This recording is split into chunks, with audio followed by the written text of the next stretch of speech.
जय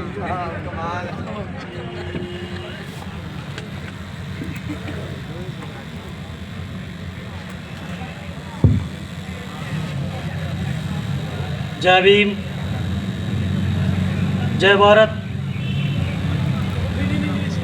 जय संविधान।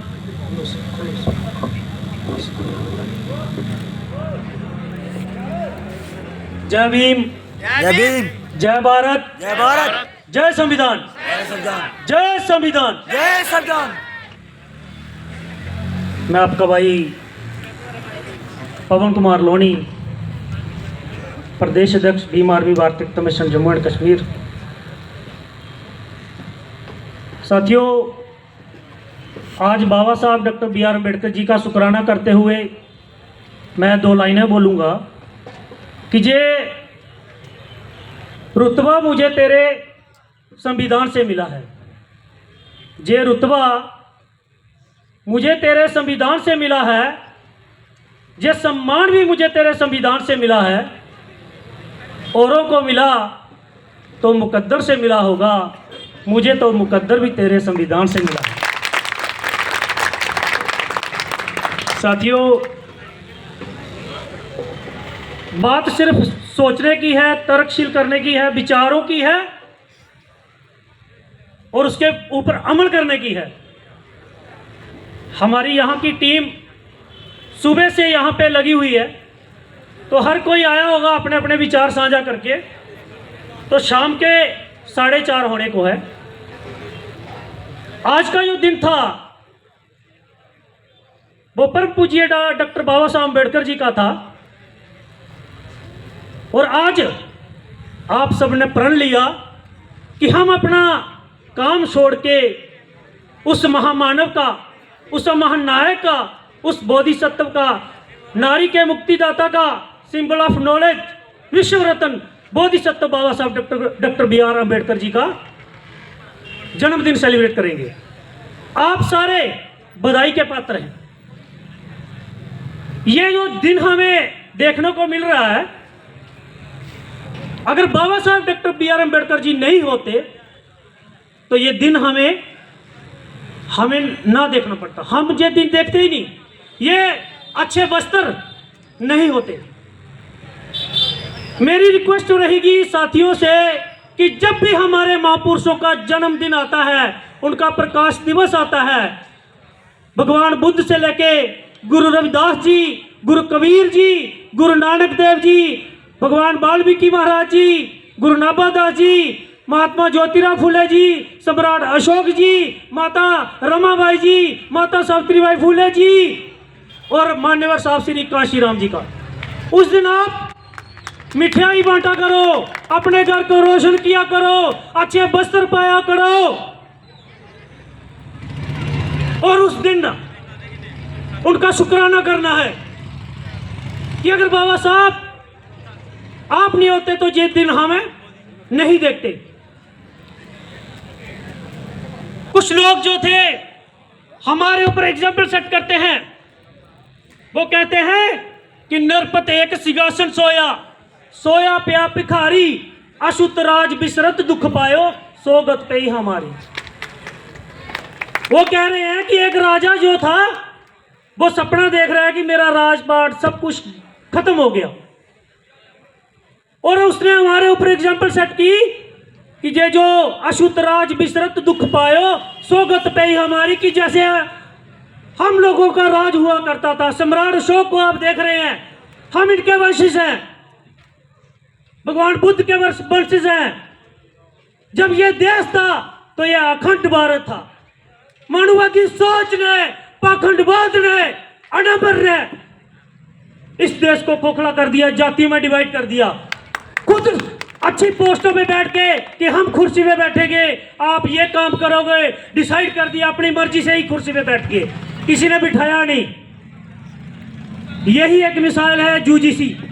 आज हमारे बीच रिस्पेक्टेड सर बंसीलाल चौधरी जो ओबीसी समाज से हैं, तो उन्होंने एक अच्छा संदेश अपने समाज को दिया है कि भाई जाग जाओ, अगर आपके हकों के ऊपर कोई पहरा दे रहा है, कोई उसको सुरक्षित कर रहा है, तो वो भारत का संविधान है। भारत का संविधान आपको आजादी देता है। हमारी माताएं बहनें, उनको समानता का, बंधुत्व भाईचारा का संदेश देता है। एक आईपीएस बनी थी किरण बेदी, और एक उसके बाद देख लो आज कितनी है। आज हमारे देश में जो स्त्री है वो कितनी है? पायलट है, जज है, वकील है, प्रोफेसर है। किस पोस्ट पे नहीं पहुंची है वो? क्यों? कॉन्स्टिट्यूशन के पहले इस देश में जातिवाद ने सिस्टम को खोखला कर दिया था। इसलिए जाग जाओ।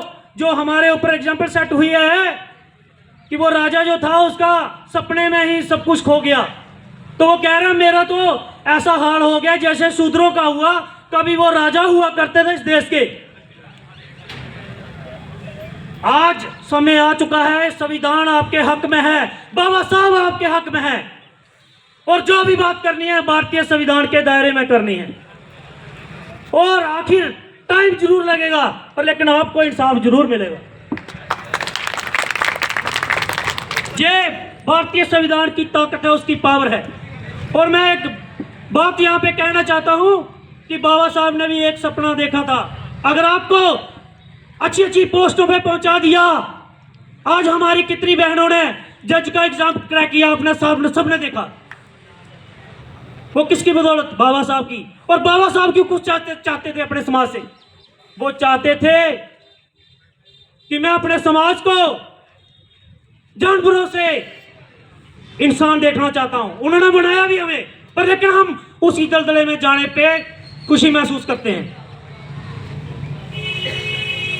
बाबा साहब ने कहा था कि मैं अपने समाज को जानवरों से इंसान बनाना चाहता हूं।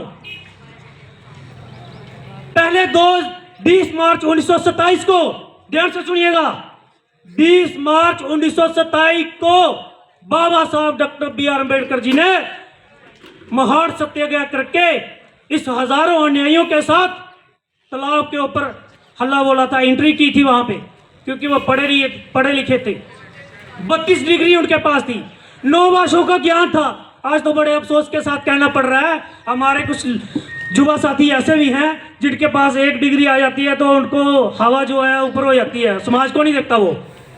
अगर उसकी कहीं अच्छी जॉब लग जाती है तो वो गांव में नहीं रहता, वो सिटी में चला जाता है। अगर वो गांव में रहेगा तो जो बच्चे हैं तो वो उसके कुछ सीखेंगे, वो कहेंगे कि सर आप अच्छी पोस्ट पे पहुंचे हैं, आप एडिशनल डीसी बने हैं, डीसी बने हैं, प्रोफेसर बने हैं, जज बने हैं, तो यार हमारे बच्चों को भी कुछ सिखा दो। पर लेकिन वो, मैं एक जरूर कहना चाहूँगा यहाँ पे कि विनती है कि जो बच्चे, ये बाबा साहब का सपना था, ये मैं नहीं कह रहा हूँ, ये पढ़ लीजिए बाबा साहब को। उन्होंने कहा था कि पे बैक टू सोसाइटी, यहाँ पे लिखा भी होगा कहीं बाबा साहब का कि पे बैक टू सोसाइटी। कुछ भी आपके पास है तो वो समाज को पे बैक करिए। अगर हमारे बच्चे अच्छी एजुकेशन ले लेते हैं तो वो जरा जो आस का पड़ोसी है उसको भी थोड़ी नॉलेज दे दीजिए, क्योंकि बाबा साहब ने किसी के साथ कोई बेइंसाफी तो नहीं की। अगर चाहते बाबा साहब के पास कलम की ताकत थी, जिन लोगों ने हमें हजारों सालों से गुलाम बनाया, बाबा साहब उनको भी कर सकते थे। बाबा साहब ने ऐसा नहीं किया। बाबा साहब पढ़े लिखे थे, आज हमारी मसाइल कायम होती है पूरे देश में। बाबा साहब पढ़े लिखे थे, बाबा साहब इस देश को गुलदस्ते की तरह देखना चाहते थे और बन गया है। ये देश गुलदस्ते की तरह बन चुका है, पर लेकिन कुछ लोगों को ये रास नहीं आ रहा। वो कह रहे हिंदू राष्ट्र होगा। भाई कैसे होगा? ये जब तक बाबा साहब के अनुयायी जिंदा है, बाबा साहब के सिपाही जिंदा है, वे मुमकिन नहीं है। ये देश संविधान से चलता है, संविधान से चलेगा। ये बाबा साहब के संविधान से चलेगा जब तक बाबा साहब के अनुयायी जिंदा है। और बाबा साहब ने आपसे कुछ चाहा था कि मैंने अपने समाज को अपने जानवर से इंसान बनाना है, तो बाबा साहब ने एक सपना देखा था, क्योंकि कुछ कृति रह गई कुछ हमारे समाज में। तो मैं दोहराना चाहता हूं कि जैसे हम वही काम कर रहे हैं जो जानवर करता है, जो एक पंछी करता है। पंछी क्या करता है? वो दूर इलाके में जाता है और अपना पेट भरने का काम करता है और अपने बच्चों का पेट भरता है, उसके लिए खाने का बंदोबस्त करता है। पंछी, जानवर। और इंसान भी क्या करता है, नौकरी ले रहा है, कोई अदर ऑफ कंट्री में अपने बच्चों के लिए पेट भरने का जुगाड़ कर रहा है, और खुद भी पेट भर रहा है और अपने बच्चों का भी भर रहा है। और जानवर क्या कर रहा है, जानवर अपने लिए रहने के लिए घोंसला तैयार कर रहा है। क्या कर रहा है, घोंसला तैयार। अगर अब पिछले दिनों तूफान आया, बारिश आई, वो जानवर जो पंछी था वो अपने घोंसले में मस्त था, वो आपके महलों में नहीं आया। और आप भी अपने लिए एक कमरा चाहे तैयार कर रहे हो, चाहे 3 मंजिली मकान तैयार कर रहे हो, आप भी अपने लिए रहने का बंदोबस्त कर रहे हो। जो पंछी है ना, उसने आपके महलों में नहीं आना, ना ही आपने उसके घोंसले में जाना। और ऐसे ही पंछी के भी बच्चे हैं। जैसे मेरी 2 बेटी हैं जो जहाँ डांस कर रही थी, अगर मेरी ये 2 बेटी हैं तो मैंने कोई महान काम तो नहीं किया। वो तो परिवार तो उनका पंछियों का भी है, उनका भी पीढ़ी दर पीढ़ी। अगर मेरे दादा थे, मेरे पिताजी अभी यहाँ पे ही हैं, मेरी माता जी भी हैं, ये पीढ़ी दर पीढ़ी चलता आएगा। ऐसे भी जानवर भी दिखेंगे आपको, चिड़िया दिखेगी, कौवा दिखेगा, हर वो पंछी दिखेगा आपको, हर वो जानवर दिखेगा। तो अगर हम भी पीढ़ी दर पीढ़ी यहाँ पे गुजरते चले गए, खाने का बंदोबस्त करते रहे, रहने के लिए मकान बनाते रहे, ये तो पंछी भी कर रहा भाई, वो भी तो अपना बंदोबस्त कर रहा है। तो अलग अलग किया क्या? जो हमारे मिशनरी साथी हैं, जो बुद्धिजीव साथी हैं, वो क्या कहते हैं? वो कहते हैं कि जो आप फल खा रहे हो पके पकाए, जो आप फल खा रहे हो पके पकाए, वो हमारे महापुरुषों की देन है। अगर ने पेड़ नहीं लगाएंगे तो आने वाले बच्चे फल कहां से खाएंगे? जो आज हम जब मंच बना है, जी आपके बच्चे अच्छा एग्जाम क्रैक करते हैं, अच्छी अच्छी पदों पे हैं, आपने अच्छे वस्त्र पहने हैं, माताएं बहनें सम्मान से जहाँ पे बैठी हुई हैं, ये आपको किसने सम्मान दिया? कभी सोचा? नहीं सोचा। यह नहीं सोचा कि जो सिस्टम कहता था कि नारी पैर की जुत्ती है, बाबा साहब ने कहा नहीं, उस सिस्टम को बदलूंगा, नारी को बराबर का सम्मान दूंगा। आज जहाँ पे मेरी माताएं बहनें सम्मान बैठी हैं, इक्वल बैठी हैं, कोई ऐसा है कोई ताकत जो माताएं बहनों को कहे कि आप पुरुषों के बराबर नहीं बैठ सकती? किसी में है ताकत? नहीं है, क्योंकि इस देश में बाबा साहब का संविधान है। बाबा साहब का संविधान कहता है कि आप नौकरी कर सकते हो, आप अच्छे कपड़े पहन सकते हो, नारी सम्मान ले सकती है, वो इक्वल रह सकती है। आज आप गौरवान्वित महसूस हुआ करो मेरी बहनों। अगर हमारी बहन कोई डीसी बनती है तो उसकी जो सुरक्षा के लिए प्रोटेक्शन है वो मर्दों की होती है। गर्व महसूस किया करो, अपनी बच्चियों को पढ़ाया करो, बोलो डरना नहीं है भाई। अगर आप अच्छी पढ़ जाओगे ना तो आपकी प्रोटेक्शन मर्द करेंगे। सोचने की बात है, बस सिर्फ तर्कशील करना है, हमने सोचना है। ये नहीं है कि मंच लगा, आजकल यहाँ पे भंडारों का बड़ा सीजन चल रहा है भाई, वो क्या है कि खाया पिया, मैं वो वर्ड नहीं बोलूँगा, क्या फ़ायदा हुआ खाया पिया और सुबह फिर खाया, कोई फ़ायदा है? पर लेकिन यहाँ पे मंच लगता है, वहाँ पे आपकी बात होगी, आपके सम्मान की बात होगी, आपके हकों की बात होगी, वहाँ पे जरूर जाया करो। एक मेरी रिक्वेस्ट रहेगी, एक जो बस होगी वो सत्संग को जाएगी, एक बस बाबा साहब के मिशन को जाएगी, आपके यूजीसी आंदोलन में जाएगी, आपके SC/ST एट्रोसिटी एक्ट बचाने की बस जाएगी। आपने उस बस में बैठ रहे हैं जहाँ आपके अधिकार हैं, और धार्मिक आज़ादी भी आपको भारत का संविधान देता है। आर्टिकल 25 और 27 आपको धार्मिक आज़ादी देता है। आर्टिकल 19 मुझे आज़ादी दे रहा है कि तू यहाँ पे माइक में बोल सकता है। गलत तो नहीं कह रहा हूँ, कुछ बुद्धिजीवी लोग यहाँ पे बैठे हैं, ये राइट हमें बाबा साहब का संविधान देता है। आपका रोना क्यों नहीं निकलता जब आप पढ़ते हो बाबा साहब को? कैसे उसकी जो धर्म पत्नी थी माता रमाबाई, उसने यार पाथी होती है ना हमारे यहाँ पे, आजकल वो लोग स्टेटस भी डालने लगे भाई गैस नहीं मिल रही, पाथियों का जुगाड़ करो। माता रमाबाई ने पाथी पथ के उसको सुखा के उसको बाजार में बेच के आपके हकों को बचाया था। बड़े शर्म के साथ कहना पड़ रहा है कि कुछ साथी यहाँ पे बोल रहे हैं नॉन पॉलिटिकल मंच, political power is the master की। समझना पड़ेगा तुम लोगों को, जानना पड़ेगा आप लोगों को कि political power is the master की। आप हर दरवाजा खोल सकते हो, हर दरवाजा खोल सकते हो आप लोग। समझने की बात, समझना पड़ेगा हम लोगों को, अपने हकों के ऊपर समझना पड़ेगा। मैं फिर दोहरा रहा हूं कि आपको जो भी आज़ादी है, आपको रैली निकालने की आज़ादी है, आपको मंच साझा करने की आज़ादी है। आप यहाँ पे बोल के गए आपको भारत का संविधान आज़ादी दे रहा है, तो मेरी विनती रहेगी कि जब भी बात हो बाबा साहब की तो उस पर जरूर जाना है। और माता रमाबाई ने पाथी पथ के उसको बाजार में बेच के बाबा साहब को भी 200 में पैसा भेजा था कि आप पढ़िए साहब, पैसों का बंदोबस्त आपकी पत्नी करेगी। 4 बच्चे कुर्बान कर दिया आपके लिए बाबा साहब ने। आज एक साथी हमारा कहना कह रहा है कि भाई रात को बारात है मैं नहीं जाऊंगा। बड़ा शर्म की बात है भाई, जिस मिशन को लेके तुम लोग चल रहे हो, बाबा साहब का बच्चा घर पे डेड पड़ा था, बाबा साहब का बच्चा घर पे उसकी मृत्यु हुई थी। जब बाबा साहब ने गोलमेज सम्मेलन में जाना था, तो अगर बाबा साहब की कहते कि मेरा तो बच्चा मर गया, मैं क्यों जाऊं भाई। बाबा साहब ने बड़ी जद्दोजहद करके तुम लोगों को यहां तक पहुंचाया है।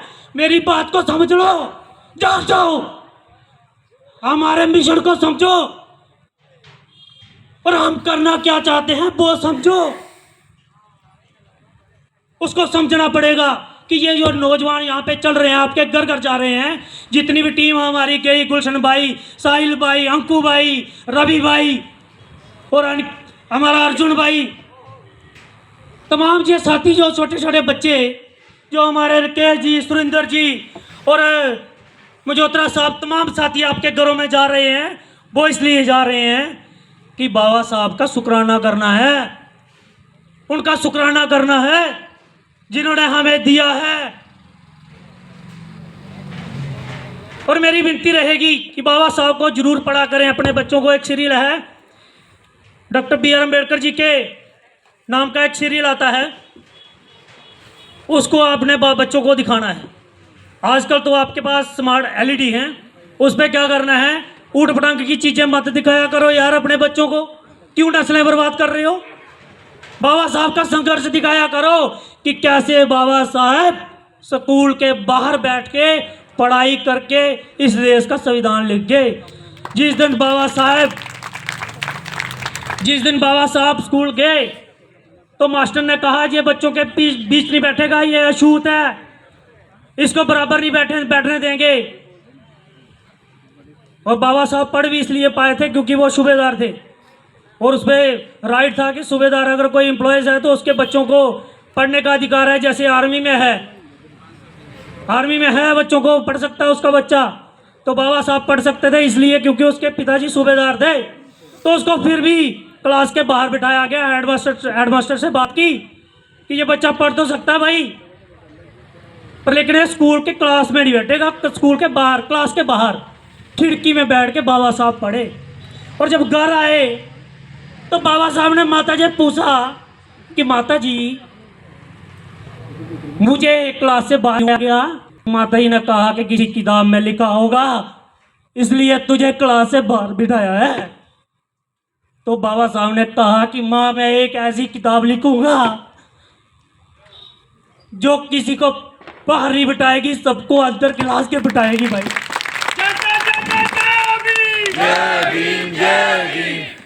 क्यों आपका रोना नहीं निकलता जब बाबा साहब को पढ़ते हो यार।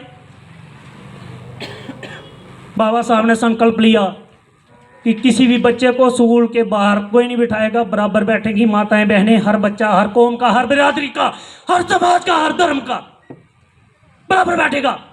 कोई ऐसी ताकत नहीं है। अगर बताओ आपके बच्चों को कोई बाहर बिठाता तो बताओ, नहीं बिठा सकता क्योंकि देश में संविधान है। आप दूसरे दिन FIR करा सकते हो SC ST एट्रोसिटी एक्ट के तहत, आप उसको हवालात में डाल सकते हो उसको जेल की हवा दिखा सकते हो, क्योंकि आपके साथ एट्रोसिटी हुई है, आपके बच्चे के साथ एट्रोसिटी हुई है। जैसे हमारे बसीलाल चौधरी जी का कह रहे हैं कि 1971 में मुझे पीएचडी नहीं करने दी, इतना हावी था कास्टिज्म, क्योंकि हमारे लोग पढ़े लिखे ही नहीं थे। मेरे दादाजी कहाँ पढ़े लिखे थे, मेरे फादर जी पढ़े लिखे थे, एएसआई रिटायर हैं, पढ़े लिखे थे ना तब ना, पहले तो एजुकेशन था ही नहीं।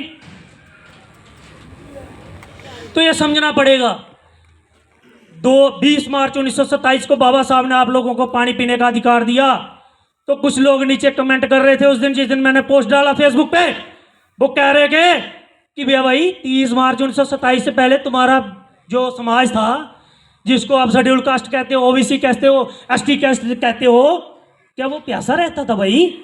मैंने कहा मेरे भाई वो प्यासा नहीं रहता था, पर लेकिन तुम्हारा ये धर्म था, जो आडंबर था, ये पाखंड था, ये कहता था कि तुम कुओं के ऊपर नहीं आ सकता, तुझे पानी तो मैं डाल के दूंगा, तू उधर दूर रहेगा बैठ के, जैसे वो सड़क है, ये कुआं है, कुएं के ऊपर तू नहीं आ सकता, यह किसी किताब में लिखा है। तो फिर बाबा साहब ने जद्दोजहद की, हजारों अनुयायियों के साथ हल्ला बोल दिया और कहा कि मैं अपने समाज को कुएं के ऊपर, तालाब के ऊपर जाने का अधिकार देता हूं, कोई ऐसी ताकत हम लोगों को नहीं रोक सकती।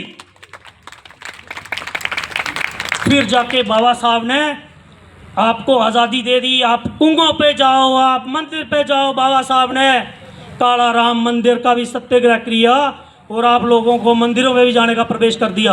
और उसके साथ साथ बाबा साहब ने आपका रुख मोड़ भी दिया, कहा कि भाई अपने रास्ते को पहचानो, अपनी विरासत को पहचानो, अपने महापुरुषों को पहचानो। यहाँ पे महापुरुषों की तस्वीरें भेंट की गई, उन लोगों ने हमारे लिए संघर्ष किया है,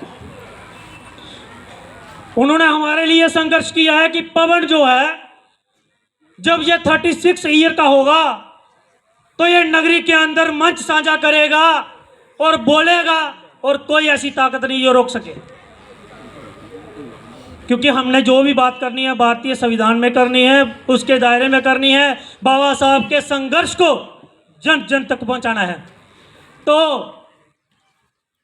आज आप यहाँ पे एकत्र हुए, आप सभी को, आप यहाँ पे खानपुर से ये रैली शुरू हुई, फिर उसके बाद बंदौर, सांझी मोड़, दाइये चक से हमने जू टर्न लिया, फिर उसके बाद लवदू चक में, बनियाड़ी में, हरिये चक में, फिर पंडोरी में, अभी नगरी में ये मंच साझा कर रहे हैं। उसके बाद कंक्लूड होगी जरमाल में। आप सभी साथी हर साल अपना कीमती समय निकालते हो, आज भी निकाला। आप सभी को परम पूज्य बाबा साहब डॉक्टर BR अम्बेडकर जी की जयंती की बहुत बहुत बधाई हो। और मैं 2 लाइनें बोलूँगा कि वो संविधान नूं बदलण दी चाल चल देने, असी दुश्मन दे उत्ते बिजली वांगू गिरना चाहुंदे आ, असी फैन हाँ बाबा साहब के, कुछ समाज लिए करना चाहुंदे आ, इस समाज लिए मरना मिटना चाहुंदे आ।